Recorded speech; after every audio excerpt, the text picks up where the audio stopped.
fans, for the fans. Not many in this can understand. This the podcast to show you who I am. Conrad Cushman, the legend in the plans. Please listen every day to the showcase. The opinions and knowledge that anyone can take. Showing you how it is done. Proving I am number one. What a legend becomes. This is now my time to show you that I am here. This podcast just to make it loud and clear. By the fans, for the fans. Not many who's here can understand everything pro wrestling. It can never be you. Listen to the podcast here for the people. The best show that's here, so listen in. Let the knowledge begin. The opinion and the lesson. Yes. Folks, welcome to Everything Pro Wrestling. Everything Pro Wrestling is a show by the fans, for the fans. And I'm your host, Conrad Cushman. And today we are joined by someone who does wrestling poetry. Not something that we get to see every day on the podcast, but I definitely think it's something worth exploring. And it's the first time ever I've met someone who does wrestling poetry. I got to give it up to my man, Chris, the infamous poet, the joint roller Ayatollah. Candy whoop ass on his shirt. Chris, how are you, sir? How's it going? Joint roller Ayatollah here, brought to you by the papers here. You know, I'm not RVD, but you know, I got my own papers, the joint roller Ayatollahs. So if you are going to be rolling up, roll you an Ayatollah, man, as I'm doing right now. I'm feeling real good today, man. Thank you again for having me on today. Listen, that is not a problem. I guess most people are probably going to start wondering where you're from. But you know, I think a lot of people can you know, tell by my tweets, but I'll let them know right now. I'm from the city of neighbors. You know, I'm from Buffalo, New York, East Side, as everybody's screaming right now. But yeah, man, I'm from Buffalo, down here residing in Orlando, Florida right now, as you can see in the trees back here behind me. All right. Well, I appreciate that. I'm also from Buffalo, New York. For anybody who does not know, that's in the chat, maybe wondering. And I appreciate some of you guys. I see you in here. I see Sonny Bimbo right in 420. What's up, Sonny? Thank you so much for joining us. I appreciate you at this time. Foul, throwing up the too sweet. Right back at you, Foul in the UK. Appreciate you, bro. Chris, man. We got a lot to talk about throughout. Yes. We can explore so many different avenues. And I told him before we went on air, we're kind of freestyling this. This is a different avenue. And I guess the main thing that I want to start off with is your poetry background. Okay. Now, growing up, I've done a lot of poetry. A lot of people who've heard me do the podcast know I used to rap. I've written poetry and people have asked, hey, can I publish this? Do you mind if I see this? What was your journey like getting into poetry? It was kind of the same thing growing up. I didn't always grow up in Buffalo. I lived in Birmingham for some time, Birmingham, Alabama. And that's where my love, my first time I went to a studio. So kind of the same thing. Rap and poetry are kind of synonymous, right? And as one of my favorite artists that I've discovered over time was Gil Scott Heron. If I'm saying his last, you know, everybody said their last name right, but a lot of people are saying he's the godfather of rap, but he was more so a great poet. You go back and listen to some of his stuff, you know, and that kind of influenced me. Jill Scott was one of the first artists that I kind of remember like my mom playing. So like, poetry has always been a part of my life, but as far as writing it, man, I can vividly just remember my time in the military, just idle time, Wale and J. Cole and Kendrick, and around that time, like in 08, 09, they were really heavy with the pen, right? They were very poetic, and I'm like, damn, yo, that's you know, like, you know, so yeah, man, I would attribute More About Nothing, the mixtape by Wale, more than anything, as my greatest influence to write. And I think I started around about 2010, 2011. And, you know, going to progression of poetry, the love stuff, and then then you start going to the lifestyle poetry and stuff like that. And then wrestling took over, man, and I just started doing wrestling wrestling analogies is the way that I speak. So my styles is phenomenal, like Prince Devitt in his peak. You know what I mean? Like that started going like that. I respect it, dude. It comes from a long way, and poetry is kind of a deep way and deep background.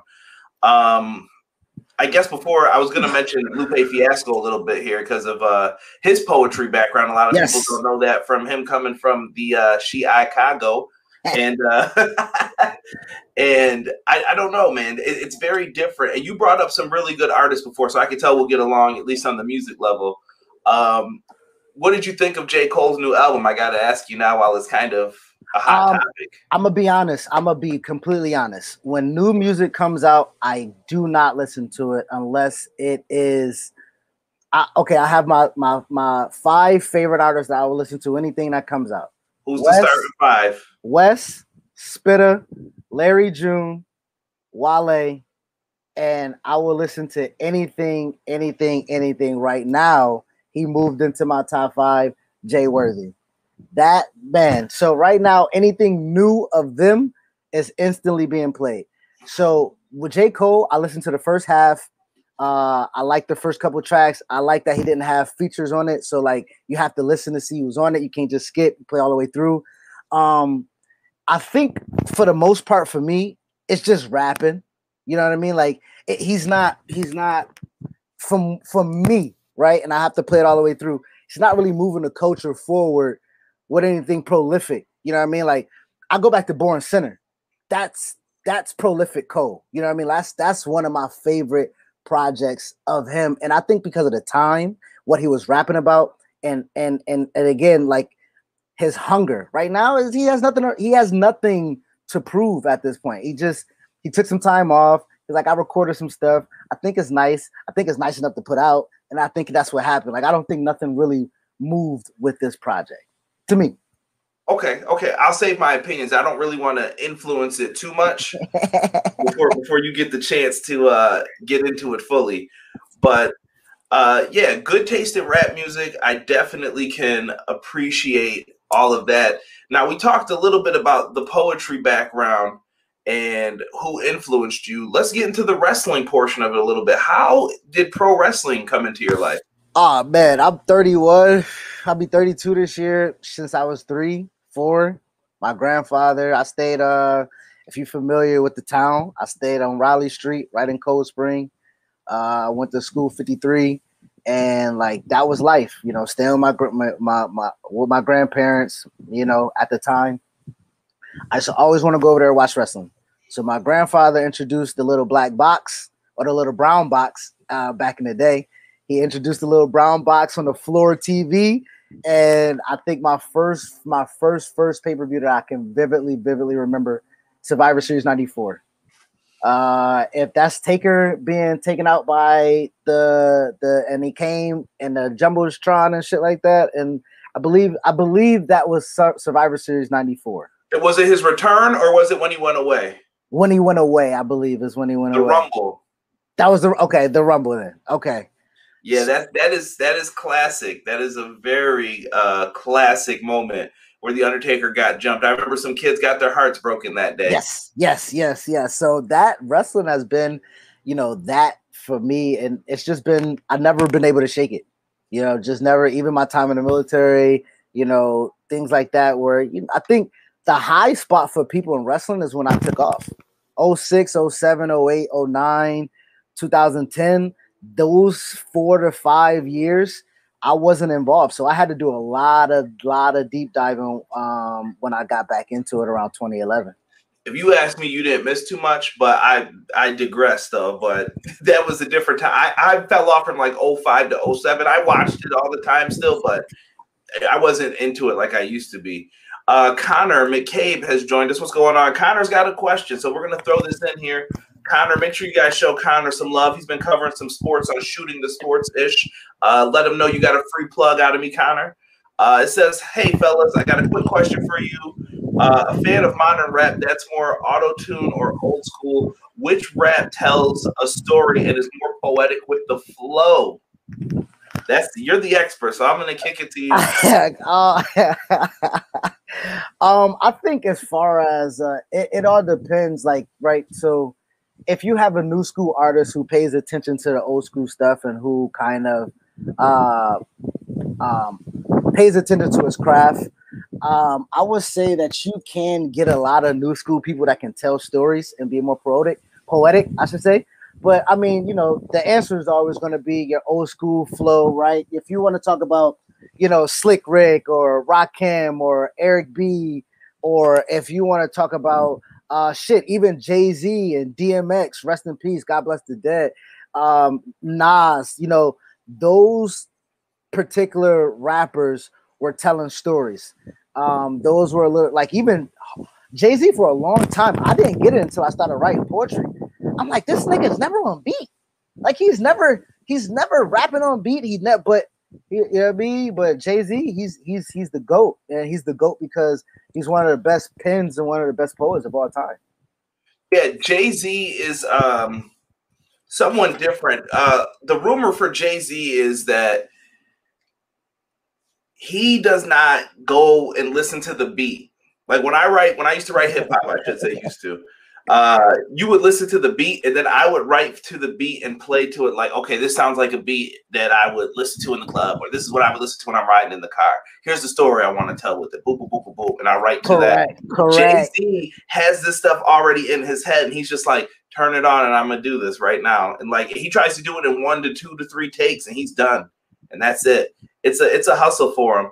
And Connor, I think when you talk about old school, who's more poetic with the flow, I think it just depends on the artist and what you like, man. Correct.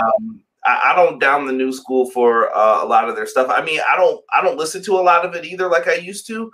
But I definitely can appreciate what a lot of these cats are doing. Like I said, some of the best rappers are out right now who could end up being in the top 10 later on. Like, great status for it. Let me see here. Sonny Bimbo, it always seems that people are passionate about what they do are usually Capricorns.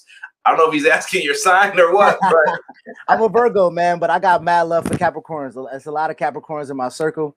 A lot of January babies that, you know what I mean, and late December baby, early January babies that are in my real life tight circle. But no, I'm a Virgo, man. I'm a Virgo. Like Dougie Fresh. Couple. Let's see here. Kev, what's good, Kev? I see you in the chat saying you, and now I see you've checked in on the YouTube. I appreciate you, bro, coming in here. Kev, former NBA 2K League player, so I got to show my boy some love. Oh, I know I can't put no money on the line with him, man. I know that much. Nah, bro, yeah, it's a stick up, bro. Don't fall for it. It's a lick to him. He's just trying to get his money, bro. But so we were talking about pro wrestling and getting into it, mixing it with the poetry. Now you said 94 was your first wrestling event that you can remember and getting into it. Who was the first superstar that you felt like you could latch on to and you could like vicariously live through? Sean, I think this is the contention to a lot of my art. Like, so I got for everybody. I am a co-host of Reasonable Wrestling Podcast with my brother Chidi CT, aka Chidi Bang, and he's a Brett fan. I'm a Sean fan, and that makes for one of the greatest podcasts I think we got. You know what I mean? Like, I think that makes the greatest wrestling podcast because that was the very first wrestler that WrestleMania 12 was my first WrestleMania party. My mom got it, and that's when we upgraded from the brown box to the black box. You know what I mean? For everybody that know, the brown box and the black box are two different boxes. You know what I mean? I know nothing about any of these activities happening on this podcast or on that side of the screen. I know nothing. All right. Listen, man, WWE gets enough money out of me. I done pirated a lot in the back. You know what I mean? So, but WrestleMania 12, Iron Man match. Sean wins it.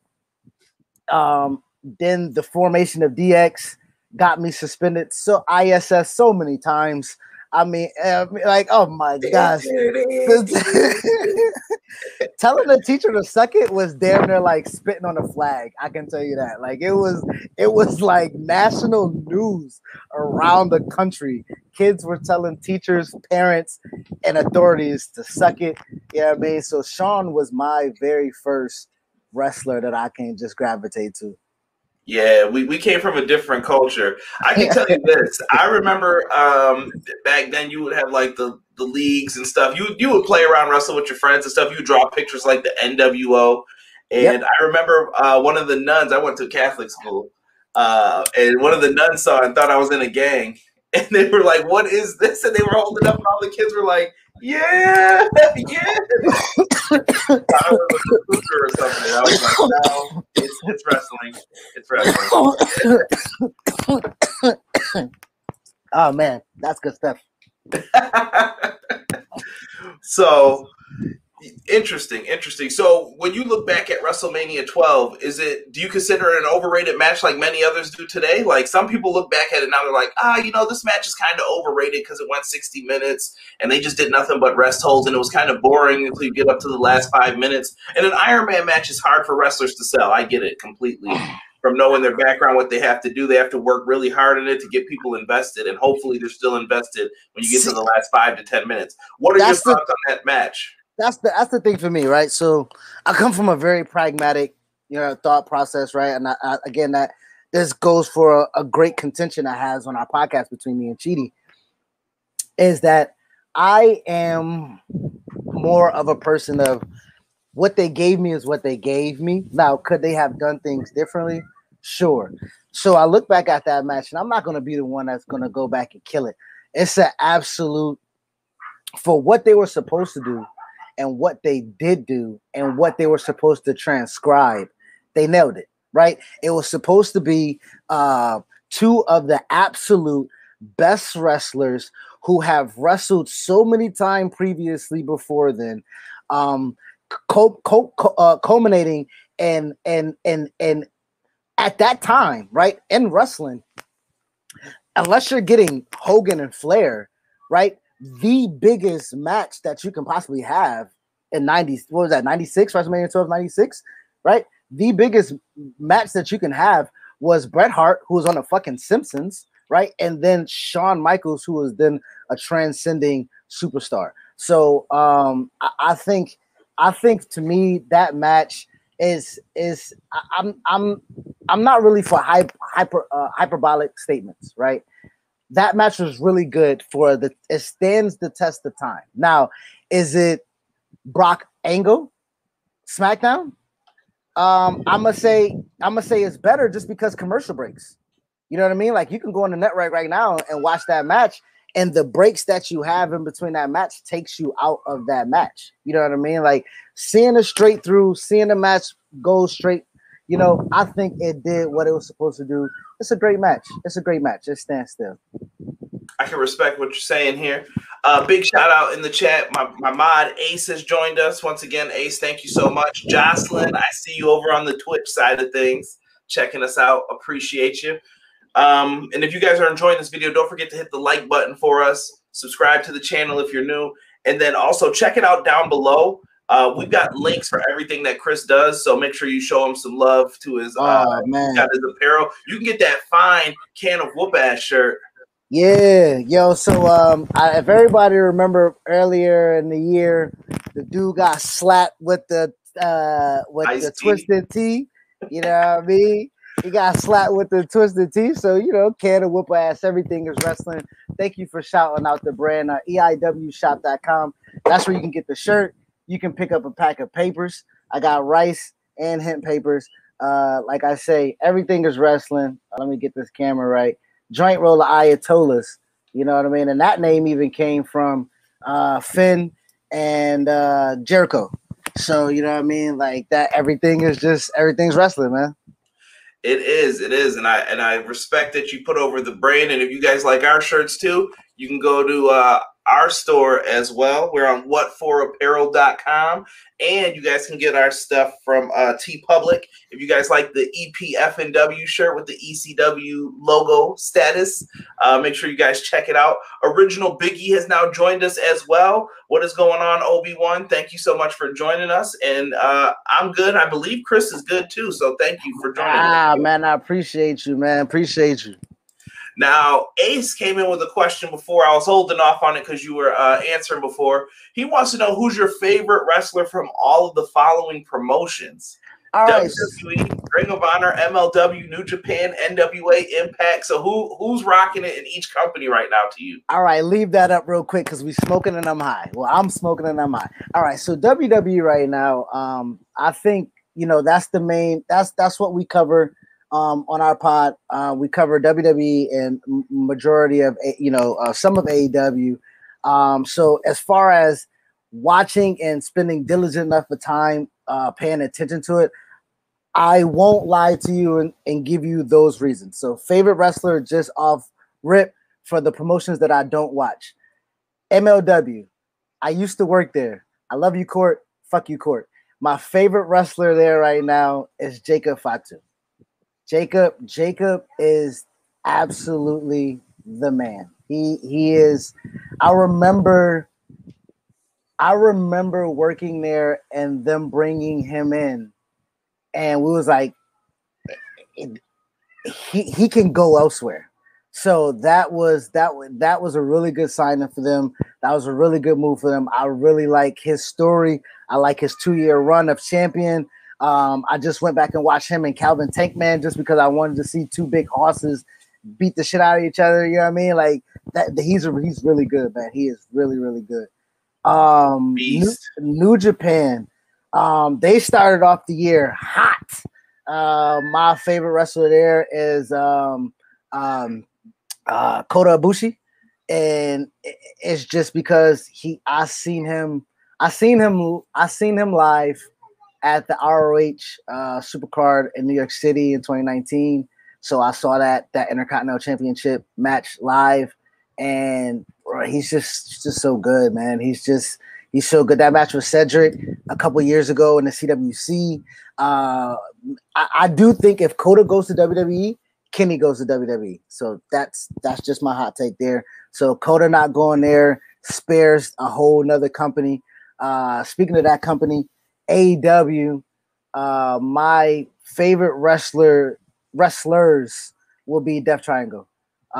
Pac is just phenomenal. The absolute one of the pre-mill workers, I think, of all time. I think we can say that, right? We can say his maturation from being known as a junior or light heavyweight or cruiser or whatever you want to put him at. He can hold any major title if you put it on him. He can hold any big time title. And Phoenix, Penta, those my guys, man. That goes back to MLW, and I had to pick them up from the airport, and I didn't know who they were because they didn't have their mask on clearly. So I had to be like, wrestlers. I'm picking up wrestlers, and them been my guys ever since. So Death Triangle and AEW. Impact. It was Tessa. Tessa was doing some really good stuff until that other stuff came about. So I'm gonna say Rich, man. Rich Swann. He is just a phenomenal worker, man. And to know where he came from, to know what he went through. I also saw him at For the Culture this past year at and Tampa, and against Scorpio, Tuco Scorpio, and he said it was his first match in front of a live crowd in 2 years since he ripped his knee up. So to be a part of that, to see that, and just to know where he came from and what he went through, Rich is my favorite in Impact. NWA, that's tough. I don't really watch a lot of NWA. My favorite wrestler there was Ricky Starks. Ricky, I thought Ricky could have and should have won the title there. And then that would have solidified NWA as making new people and things of that nature. But Ricky went and got the bag. So shout out to Ricky. Hope he gets well too, that neck. So NWA, Ricky was there. Somebody got to fill that void. to make you come watch that show. Eddie Kingston left, right? He was there to make you watch that show. So they got to find somebody to make them watch it. And so now we get to the big dog, WWE. I would say it was Sasha because of what she did during the pandemic. Because I do believe, her, Bailey, Asuka, they were really kind of the focal point, right? They were really holding those shows together. I know a lot of people will complain about Raw. Go ahead. Carrying, bro. That's all. I mean, just backpacking it. You know what I mean? Yeah. Just strap it on me. But right now, my favorite wrestler right now is Bianca, man. She can't miss. She cannot. She is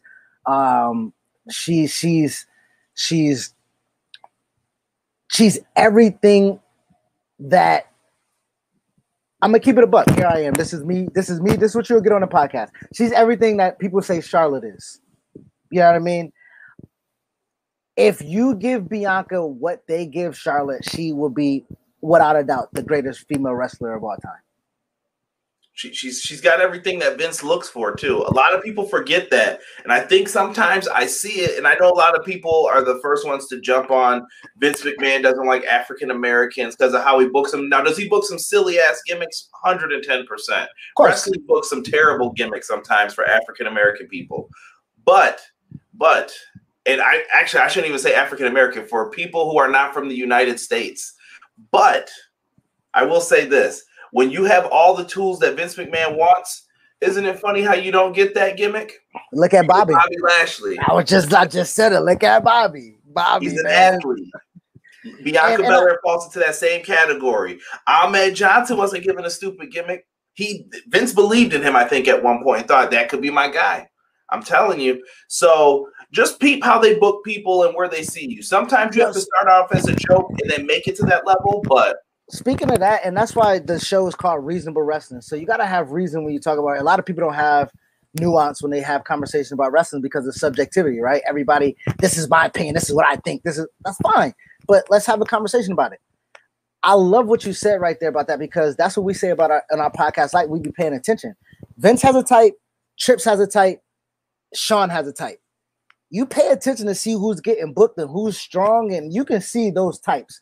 Reina Gonzalez and Mercedes Reina Gonzalez is a Triple H type. Rhea Ripley is a Triple H type woman. You look at China, you look at those two, you can see the parallel. You can see why he likes those women because they are his type. You look at down with the Johnny Gargano, Adam Cole, Kyle O'Reilly. Those are all Sean's guys. Those are all Sean's players. Workers. You know what I mean? Workers. You know what I mean? Like, so you and then you go, like you say, look at Vince. It's not even just African American, man. If you got some, look at Braun. Braun did exactly what the fuck Vince told him to do, and guess where Braun is back at the top. Because he's never going to not want somebody who's larger than life. His company is built on people larger than life. Bianca, larger than life. I think right now we're seeing the push of Bobby, larger than life, because again, the juncture, like you say, the culture, the society is like, hey, Vince pays attention. Vince knows, and Vince is like, if you give me somebody, I'll show you. Okay, I'm not just gonna do it with anybody. I did it with Kofi. I didn't really want to do it with Kofi, but I did it just to let you know that I can still do it, and I can do it with anybody. But if you give me somebody that is for me, they'll be gold, and you'll see it right now. It's Bobby and Bianca. I think Kofi was the type. See, to me, based on what your situation is, there's a way to get out of it with Vince, and you just have to figure out, how do I get out of it? And some people, it's a hell of a wall to climb. Zack Ryder's got a hell of a wall to climb, but then you look at Kofi. I think Kofi Kingston did exactly. He had the best accident happen to him where he got plugged into something and people just rallied behind him, and then they slowly told that story perfectly at WrestleMania 35 with Daniel Bryan. And it's always funny too how they like incorporate the race thing into it. I think I brought this up back then. If not, I apologize. But when I see it, it's so funny when they do the people like you. They don't specifically say it, but they want you to think it in your head. Like, what do you mean by that? And honestly, like we can't run. They can't run from it, right? You look at the history, you look at the numbers. Kofi was so important, so amazing, so emotional because they went damn near 50 years, right? As a certified, that company's been 70 years, and they have 2 black champions, 3 now, right? You see the mural now, and people, kids walk by, and it's the 3 black faces. Kofi was that important and that significant for that reason. So when you get those in that promo, that's Vince knowing. You know what I mean? That's Vince knowing. And could have there been other people come along the way? Yes. Are we going to disparage him and get after him? I think we've done that, right? When the time has come for us to get behind things, and that goes to my other point. For people to say that Vince doesn't listen, to see that WWE doesn't, they don't have a post, finger on a pulse, they just did it. They just did it. Like you say, they fell into something and they went with it. Now you complain about them not doing that very often, and they did it. They did it with Becky, right? They did it with Kofi. They did it with DB about 7 years. Like, they have a recent history of caving in and giving us what we want, while also getting what the billionaire wants, right? You can't win every single time in what you want in that category. I was a big proponent to letting Sasha and Bianca Belair main event, and I'm glad that got to happen. Now I know we touched on all of these companies. Did you get Ring of Honor? Did you have a favorite from Ring of Honor? Oh, Gresham. Okay, Gresham. I want to see Daniel Bryan and Gresham. If Daniel leaves the E, that is I will pay money to see that. It'll be Bryan Danielson. They got to wear the same tights, the red tights for the pure title too. It's got to be a pure match. I'm telling you, that could be so good. If you talk about the tights, he got to come out in a robe too. It just got to be full on American Dragon. He's got to have the music too, but we don't want any copyright strikes, so we can't say that. Man, Daniel made enough money, man. He can pay that ticket. If not, Bree can. Bree got the bag. Or if not, Big Money Tony Khan's got it. He's buying songs left and right. I turned on Dynamite last week, and I heard Wild Thing, and I'm like, bro, is my TV broken? I thought it was a baseball game on the audio. I'm like, did they do the NBA audio again? I'm like, oh, he bought another song. Here we go. Go ahead, Tony. I mean, when your dad owns the Jags, you can pretty much do what you want, man. Yeah, I'm broke. I don't have that kind of money. The checks literally write themselves, man. We can keep dreaming. Original Biggie is talking about Lashley is on a roll right now. I can 100% agree with that, and I've been a big proponent of being behind him. And when we were talking about champions too, from different races, cultures, and stuff, this isn't over. There's going to be plenty more champions. I do believe we're going to see people like Big E become the champion. That is someone who I'm really looking forward to, and I hope that they go with that. I think he's the guy who could beat Roman Reigns, and they're doing such a good job with Roman right now. For everybody who's the Roman Reigns haters, I'm looking at all of them laughing like, I told you.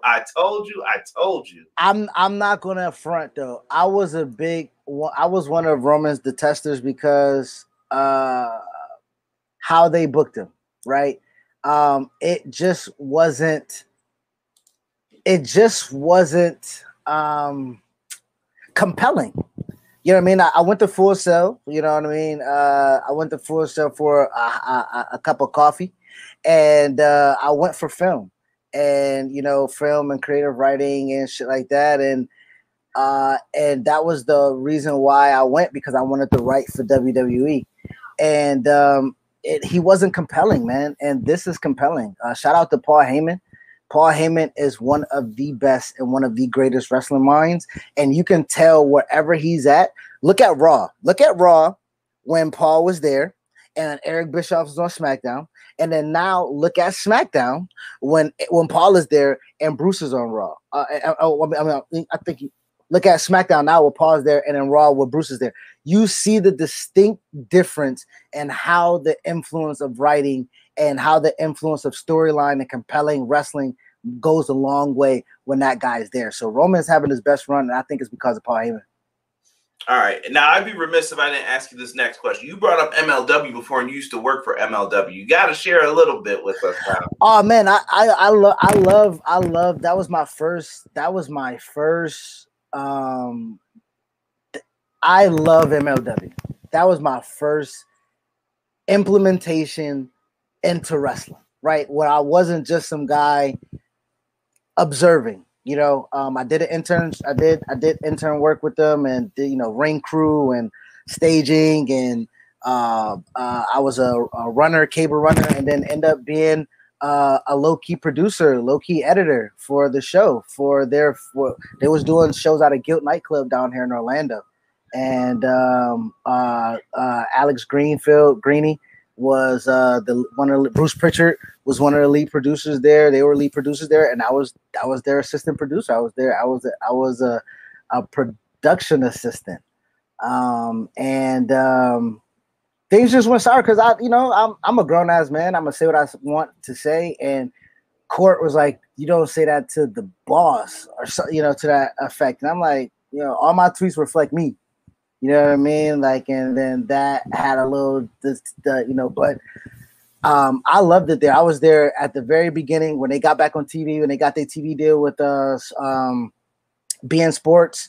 That was me down there when Swerve and Desmond Xavier and MVP and Sammy Callahan and Darby Allin, MJF, a lot of TV guys were at MLW, and I rubbed Matt Riddle, and I rubbed shoulders with him, man. So I love MLW.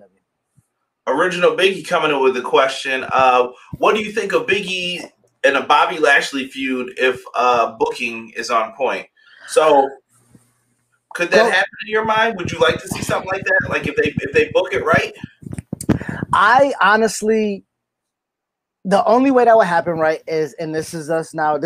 So we have a segment on our show called Booking Black, right? Every week, every show, we book a black superstar. So if we were doing Booking Black, then we would have to go full out and we say, okay, Biggie got drafted to Raw, right? Biggie got drafted to Raw, came to join his New Day Brethren. After Kofi loses this feud to Bobby, and then Biggie not coming like for the save, but I wouldn't do Biggie and Bobby, even though that was slap. I really want Biggie and Roman, like you say. I think done correctly, this is Biggie's most detached from New Day signs of Big E Langford that we've seen in a long time. And again, that goes back to Paul. So I will only trust Big E and Bobby if Paul is on the pin. And since Paul is over on SmackDown, then the booking that I would love to see is Big E and Roman. I think that would be a great house match. You could do a lot with it. And like I said, I still think the big money original Big E is in the Big E and Roman Reigns feud. Here's why. Because eventually Big E's going to look, we know the Usos are going to join Roman. I don't know when it's going to be finally solidified, but Jimmy's going to come around. He's going to help him. And then you'll have 3-on-1. Who's going to come help Big E? The New Day story is that they all always stick together. It'll be a mistake if they ever break these three up, like on someone turned heel on somebody. You can't do that with these three. And I think once they come to make the save, it'll be a glorious day for Big E if they can do this right and put it all together. So you think the pop happens by New Day going on Fridays? Mm-hmm. Okay. I think it could happen by then. You could do a switch. Like I said, I'm right now, if I'm booking this, you have to book. This could be a little bit of hard times for Big E where people are going to complain, and then you got to book him to win the Rumble. That's the next move, in my opinion. You got the IC belt off him. He didn't even need that, truthfully. But now it's time to book him to win the Rumble, in my opinion. I'm going to tell you this now. If they have Roman E, Usos, New Day, Street Profits, Bianca, Becky, SmackDown will be one of the greatest shows in like the last. I'm not even no hyperbole. I would say if they don't do that right in the last decade, if they can book all three of those feuds to matter. Yes. Yeah, and we still got some people who need to come back. Like I said, there's a lot of good things happening on SmackDown right now, and that's good. But let's get back to you. Let's get back to talking about the poetry and getting into that, man. Outside of the wrestling poetry, who are some of your, I guess, poetic influences, whether it's musically inclined or wherever, is there someone that really speaks to you and defines you when you're looking for poetry or you're looking for inspiration? Is there someone that just gets you? My cousin right now, Jillian Hainsworth. Let me get her situation going on. She's from Buffalo as well, man, and she's inspired me a ton. As far as what she has, she did a poetry book, and it was something that I've been looking forward to doing myself. You know what I mean? So her Instagram is poet_Jillian_Hainsworth. And she's the first poet laureate of Buffalo, New York. You know what I mean? So there hasn't been one before her. So she has been an inspiration to me as far as poetry. Now, as far as musical, I'm always inspired just by whatever I'm listening to. So like Spitter, like I said, Currency, just his beat selection gets me there. Larry June is another person. And Bodie James, another rapper that is slowly creeping up into my, I have to listen to if he dropped, is a new age Royce the Five for me, Royce the 5'9", because again, Royce was a poet. Royce speaks on a beat. He doesn't necessarily rap. He kind of just flows with it. And Bodie's one of those guys, like I can hear him rap and I'm like, man, he's nice. And he'll put me in a zone where I might just freestyle, jot down something in a notepad. But yeah, that's pretty much it. Yeah, I'm inspired by, more than likely, if I hear something, I freestyle. That's how most of my poems come about. If I hear a beat and I'm in a groove, I'm walking the dogs, I'm on a bike ride or something like that, I'm smoking or something like that. If I freestyle it, and it get me, I write it, and then I'll just flush it out. Man, have you ever had one of those good ideas just leave your head, and then it bothered you for so long? All the time, bruh. All the time. I'm like, oh my God, what was that? That's not it. It's all the time, man. And you're sitting there trying to remind yourself of what happened. You'll forget and forget and forget. And sometimes it'll come back, but other times you're like, dang, man, I really wish I could remember what I was going to say at that moment in time. You never get it exactly how you got it the first time if you don't get it. That's how I ended up keeping a recorder on me. You know what I mean? Like I keep a recorder on me at all times. So if I'm in a zone, I'll just hit record and then I'll even mumble and whatever, and I have to go back and edit later. But I've learned, because in the car, everything, man, I've lost more than I've done. And I've done like at least close to, I don't know, probably about 200 to 300 poems, maybe. I feel you, man. This is why one of the greatest inventions for people who are creativity and all that stuff, it's a great tool to use and take advantage of. I want to get into you about heroes a little bit too. Now, who are some of your biggest influences just in your life in general? Like, it could be anybody from personal family members, athletes. Like, who did you grow up looking up to? I'm gonna keep it honest. Kobe Bean was my favorite player. He kind of, yeah, man, that tore me. Another RIP. I won't say hero. I mean, the thing, people that influence Nipsey. You know what I mean? Another, just like you say, you see the growth and the maturation. You grow with these people. You kind of grow with their story. You grow with them, and you're growing with them. You know what I mean? And I would say, as far as that that Mamba mentality thing, kind of incorporates the Marine Corps stuff in me. You know what I mean? I served, and they are adapt and overcome. You know what I mean? Like that's our motto. So that kind of mixing with the Mamba mentality, where Mamba, he plays and scores 35 with a broken finger because he has to adapt and overcome. So I'm like, yeah, that's that shit. You know what I mean? So but right now, man, I'll say my sons, my son here and my son on the way, you know what I mean? They changed me a lot in the last 3 years. Just getting to it.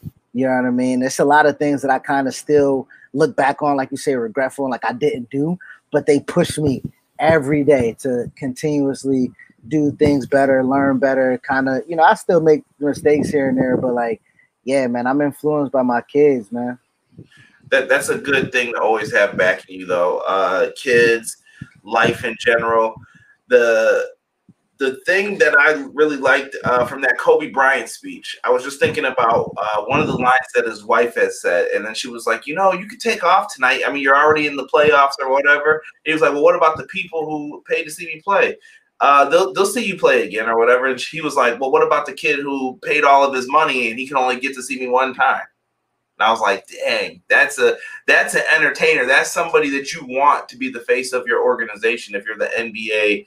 And I know sometimes people don't like some of the cats in sports, whoever's the face of it, because their mentality may seem wrong to you. Like Kobe wasn't always my favorite person. Like if I go back to 8th grade, the Lakers used to hurt my soul. I'm like, we got to get these dudes out of here, bro. They're dominating. Like nobody's going to get to shine with that crew. And they did a great job dominating. But Kobe Bryant, that Mamba mentality is real, bro. This dude is someone who's here to strike you down. He reminded me of Jordan. He was like, I'm coming for it all, and I'm going to take it all. And if you're not working just as hard as me, I'll dismiss you. And then that's the evolution of it, right? You look at those who've kind of been blessed or deemed with the Mamba mentality, and look at those who take that mantle. Russell Westbrook, right? He's another person who does not take a night off. Damian Lillard, another person who does not take a night off. And like you say, their mentality is, I'm going to be the best. I'm going to perform. You know what I mean? And that goes back to wrestling too, right? Sometimes you can have a dog ass match. And then sometimes you're like, man, I got to perform. You know what I mean? And that's when I take my creative, that's when I stop being a podcaster, right? That's when I stop being a film critic or stuff like that. And I just pay attention to the performance. You know what I mean? Because at the end of the day, like that pandemic time, bro, I do not know how any of them did it, right? Going back WrestleMania 36, Jimmy tore his knee up in that match. You go back and he tore his knee up in that match. Bruh, he got through that with no crowd support. Like, how do you just gut that out and finish? Like, man, so listen, man, those who have that about them, that's why I think I love wrestling too, because there isn't another art form like it. There aren't many people like them. You know what I mean? So, you do pay attention and you do value and admire what they do. You know what I mean? Yeah, they're modern day superheroes. I'd be remiss if I didn't ask you about this, relating kind of back to poetry and wrestling. Theme songs. What are some of your favorite theme songs? Like, is it the lyrics for you? Are you going to name some that are instrumentals? Like, what is it for you when it comes to wrestling theme songs? Like, yeah, this slaps. I'm an instrumental guy. I don't really know too many wrestling theme lyrics. Like my man Cheaty, I love, my nigga would come and drop some lyrics, and I'm like, you know that song? Like, yeah, man. Yeah, don't everybody? Oh no, all wrestling fans? And I'm like, I guess I'm not one of those. But Batista's, yeah, I mean, I feel like Xavier Woods. When that joint come on, you gotta. Rocky. When Rock came back and had the Hollywood drum. Is that you with the ice cream man? That is me with the ice cream man. It was perfect on time when we started talking about music. Yeah. Actually, that's one of the best songs of all time. You knew what time it was when you heard that song. You know what I mean? Is you get your ice cream and get your ass in the house. Those were two type priorities that you had. You know what I mean? Like I was saying, Rocks, when he came back from Hollywood, when he did the Hollywood run and he went to heel and they add that extra drum, if you smell, boom, boom, that's fire. Of course, classic DX stuff. Roman's new music. It's a little. I was just working out before we started doing this, and I was listening to that song. It was the only wrestling song I think I played. No, that's a lie. That's a lie. Listen to some Monteezy and whatever Cody Rhodes theme was. Shout out to Teezy, the intro god. But we talking about the intro god, Shinsuke. Yes. I was in Brooklyn. I went to Shinsuke and Bobby Roode. I mean, they wrestled against each other. I mean, I think that and like those were two back-to-back No, they didn't wrestle. They didn't wrestle. It was yes, it was. It was Shinsuke and Bobby. I think they had 2 matches. They wrestled at Takeover Orlando because I was there for that one when they did the song for Nakamura because they knew he was about to go to the main roster. Yeah. I was there for that. That joint was dope. Not gonna front, man. Yeah, so those are the modern day joints, man. But that's actually one of my goals. One of my goals is to. I'm not a big fan of new wrestler theme songs. Listen, I think AEW is actually doing some really good stuff. Big shout out to Ruckus, man. That's one of my goals is to actually do theme music, do wrestling thing. Hollywood Rock. See, he knew my man. We already know. We here. It's man. We didn't get enough Hollywood Rock. Oh, we will. We I'd will. be remiss if I didn't shout out my boy here. I got a shirt hanging on the side. My man, Rated R. I don't know if you're familiar with him. If not, I got to link you boys. He does Top Flight's theme song in AEW. I got to show him some love too. He's been on the podcast doing the same interview you are. He's one of the guys that I actually, honestly, in this realm, Rated R, Josiah, Montezi, Mega Ran, Ruckus. Those are the guys that I'm always paying attention to. Smoke Dizza, he's wrestle rap. Those are always the guys that I'm listening to when it comes to this, and I'm sharpening my tool every time I hear them.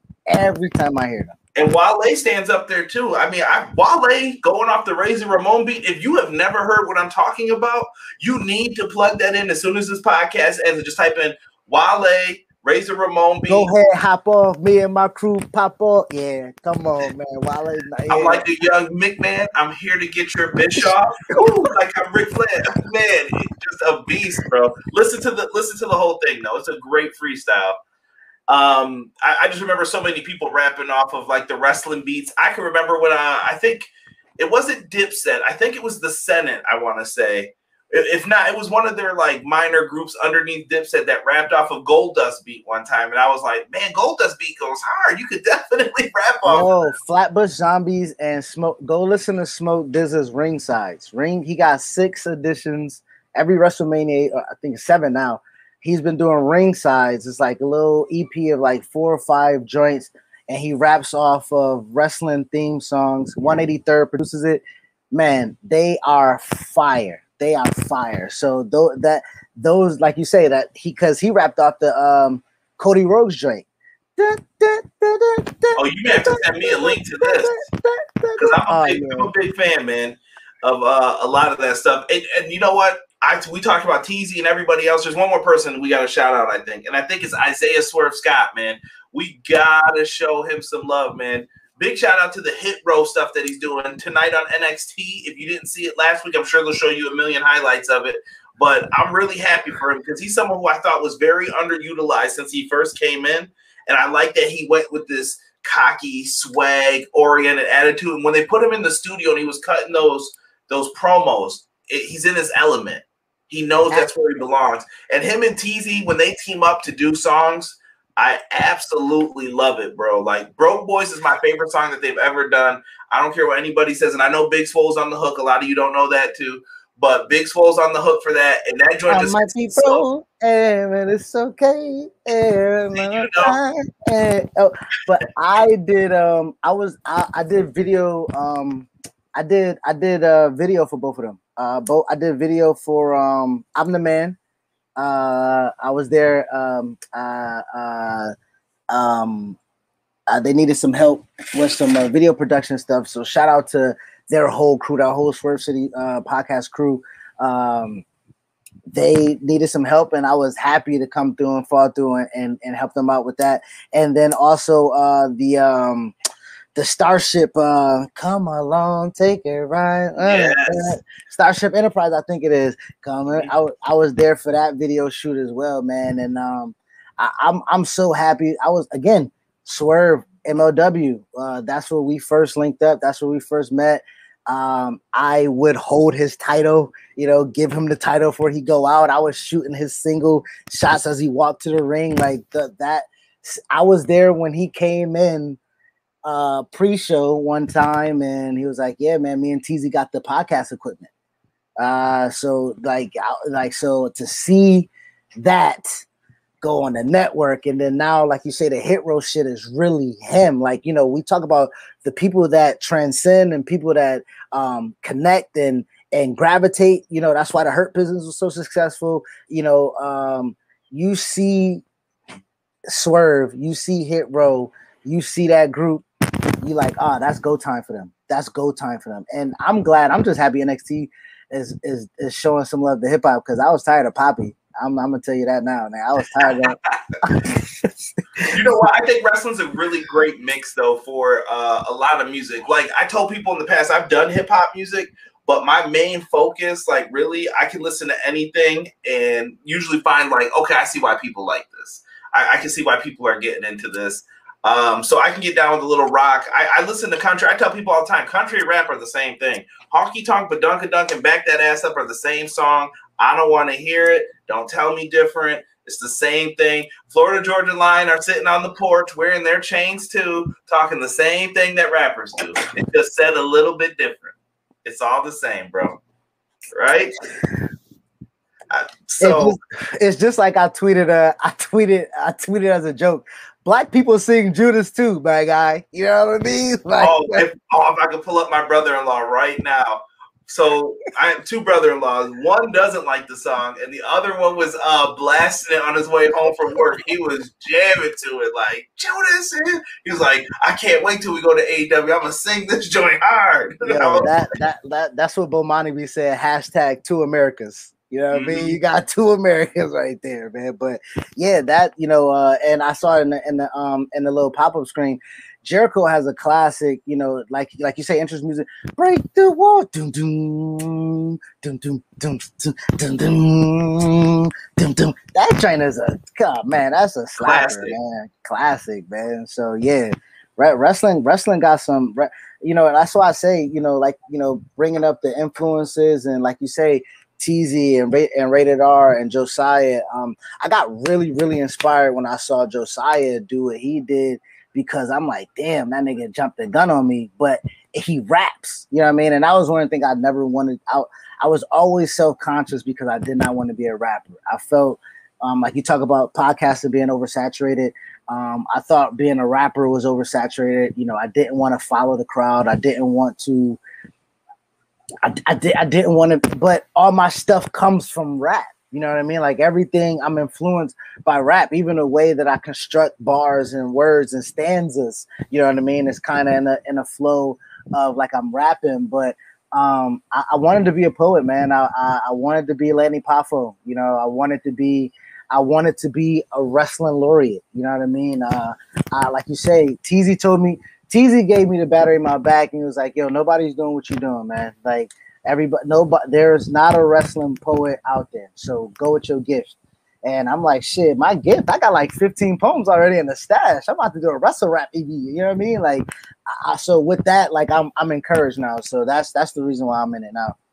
Right. It's always important to figure out how you want to expand yourself. Now, normally I do a little bit of a wordplay game with people towards the end of the show. I say some names, you give a thought or two about it, maybe one word answer, whatever. I don't know if you're down for this, but I can throw a couple at you real quick. All right, I'm about it.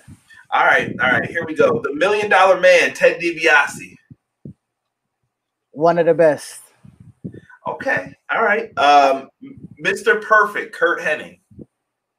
The best. That's my first gimmick name. Mr. Perfect 89 was my gimmick name. He's the greatest. Okay. Bobby the Brain Heenan.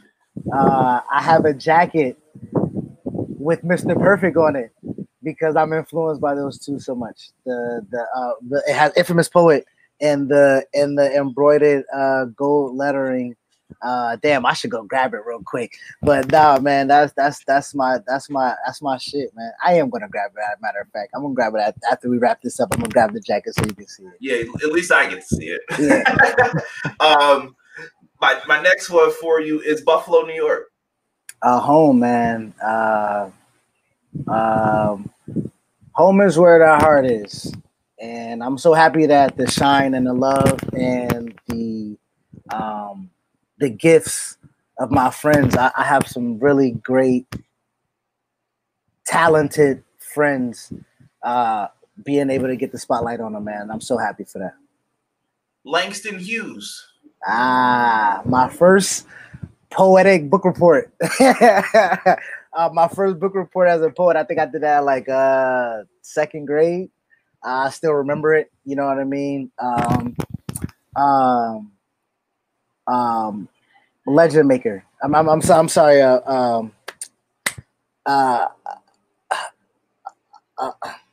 A waymaker as a poet. You know what I mean? A legend as a waymaker. Like he gave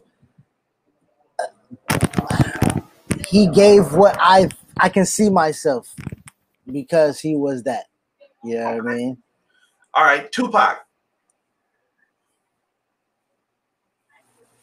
Not that much of a fan. Hot take. I was interested to see if you ever saw like the poetry books that he had, because he wrote poetry very differently. Yes. That is my mom actually had it and she showed it to me. So that's the fan of who that is. I look at Pac and then I look at DMX, and DMX is my Pac. Okay, all right. I guess the next one will be, I'll throw DMX out there. Go ahead. Man. Nah, that was that. You know, I was gonna. If you would have said it, I would have said my Pac. You know what I mean? Like he allowed gangsters to be emotional, and then that opened the door for everything. You know that you can be street, you can be tough, you can be gangster, you can be gutter, you can be a whatever adjective you want. And still be in tune with your emotions. And he allowed a lot of people to be who they are today. Finn Balor is my last one. Do you love me? Or something like that? Do you love me? That's why you gave him to me? Finn Balor is I do my research. He's the Renaissance man. All right? He is the absolute. There is no AEW, there's no All Elite, there's no Young Bucks, there's no Cleaner, there is none of this if Fergal does not take Bad Luck Fale and Tama Tonga and Machine Gun Kelly. Oh, I'm Machine Gun Kelly, Jesus Christ. He might as well be Machine Gun Kelly at this point. Machine Gun Carl Anderson and start the Bullet Club. Finn Balor needs to be recognized as the most influential wrestler in the last 20 years. I can respect it. As we're getting ready to wrap up the podcast, I think everybody who popped in and joined us, Rockstar, I didn't give you your shout out. I know I put your name up on there, but thank you so much. And B-Boy Skyline, I know I mentioned the Tupac book. I know I borrowed yours first for a long time, so thank you. Because I know you'll come on the comments and try to dog me. So I got to make sure I give you your credit. Shout out poetry books too. I'm sorry, Scotland Norwood from the Black Guy Wrestling Podcast. I bought both of his poetry books, so go ahead and follow Black BG Dub Podcast. I think he's one of the joints on the joint, and then you can follow him through there. Since we talk about poetry, that's my guy, man. Love to him. This is a perfect segue for you. Plug all your stuff. It's down below, but plug it. Man, like I said, man, you can follow, you can cop some papers at eiwshop.com. You can check us out. Like I said, I got the Reasonable Wrestling Podcast, RW Podcast 1 on Twitter, Reasonable Wrestling Podcast everywhere else. Myself, I am C McLean 89 on Twitter, CMCLEAN 89. At Joint Roller Ayatollah on Instagram, at Joint Ayatollah on Twitter. Instagram, I'm on DFB 1989. You know, that's where we at. You know what I mean? And I'll be putting up this. I'm doing some on our SoundCloud. I'll be putting up different poetry joints that I'll be doing every so often when I feel like it. Like I dropped the JCP joint. Shout out to Jim Crockett when he passed away. I had one in a tuck that I had already wrote back in the day that I never felt confident putting out. And I did just to support him and show love to him and his contributions. So I did JCP, that's on my SoundCloud. And like you say, you brought up the Finn Balor. I just did a Ben Balor joint that I had wrote. Like you say, I heard Westside Gunn's Hitler Wears Hermes 7. I mean, Hitler Wears Hermes 5. And he has a track on there called Finn Balor. And that track is just so melodic. It's just so fire. And none of his wrestling themed tracks have anything to do with wrestlers. So that's what my goal was going to be. So every wrestler name track that he has, I was going to write to it. So that was what I started. That's how I ended up doing this wrestling rap thing. So I did a John Cena joint. I did a Chris Benoit joint. I did a Dean Malenko joint. I did the Finn Balor. I did a Taker versus Goldberg one. Like, so that got me in the wave of that. But that Finn Balor, I dropped the Ben Balor one. And I got a few other ones. I think I'm gonna drop this Chris Hero joint that I did because I feel like I'm kind of like Chris Hero, Muhammad like, you know what I mean? So that's probably gonna be my next joint that I drop in, or Mikey Whip Rap. I've been kind of working shopping some Mikey Whip Rap joint because, you know, a lot of people got Amazing Red as their favorite, but don't know who his trainer is. You know what I mean? So, you know, shout out to Mikey Rip Rat, and he was built from Buffalo, so he's a hometown guy. You know what I mean? But yeah, that's it, man. I've been I said I was gonna drop an exclusive one, so I might even record after I get done with you and drop it, or I might drop it here or whatever. But I said I felt like doing something new today, so I was gonna do something. I'm gonna put one out today, just because you highlighted me. You know what I mean? I gotta show people why you highlighted me. You know what I mean? Of course, man. You guys can follow him on Twitter. I got it up right now on the screen, and it's going to be in the live chat on Twitch, Periscope, wherever. Make sure you guys give him some love, show him some love, tell him EPW sent you. And with that being said, this is it for me. For Chris. Chris, do you have any other shout-outs you want to give? Oh, no, man. Yo, thank you, Conrad, again, my guy. Listen, your last name? Yo, come on. Come on. You know what I mean? Like, come on. No, I definitely do appreciate you, man. Thank you for having me. I'm about to go check out from being an infamous poet to being a daddy. So, you know, it's like a time clock thing. You know what I mean? So thank you, man. Appreciate you. Thank you guys for rocking with us. We're out. Join me tomorrow as I review AEW Dynamite. After the show ends at 10 p.m. Eastern Standard Time, hop in the chat. Come talk some pro wrestling with me and Derek. We will be live on this YouTube channel once again. For myself and Chris, we're out. Peace. Everyday pro wrestling, they can never be you. Listen to the podcast for the people. The best show that's here, so listen in. Let the knowledge begin. The opinions, the lesson, yes. By the fans, for the fans, not many in this can understand, this the podcast to show you who I am, Conrad Cushman, the legend in the plans, please listen every day to the showcase, the opinions and knowledge that anyone can take, showing you how it is done, proving I am number one, what a legend becomes. This is now my time to show you that I am here, this podcast just to make it loud and clear, by the fans, for the fans, not many whose head can understand everything pro wrestling, they can never be you. Listen to the podcast here for the people, the best show that's here, so listen in. Let the knowledge begin, the opinion and the lesson, yes. Everyday pro wrestling, they can never be you. Listen to the podcast for the people, the best show that's here, so listen in. Let the knowledge begin, the opinions, the lesson, yes.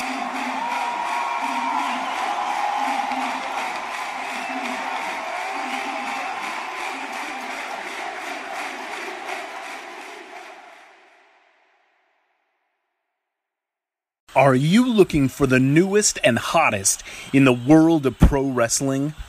Then check out the amazing action on Powerslam.tv, the biggest indie pro wrestling channel in the world. Get over 6,000 hours of the best events from over 150 of your favorite promotions from 20 different countries around the globe. Brands like Progress Wrestling, Evolve Wrestling, Combat Zone, Defy, PCW Ultra, PWX, Over the Top, Shine, and hundreds of others with fresh content added every day for only $5.99 per month. Get your free trial today at Powerslam.tv.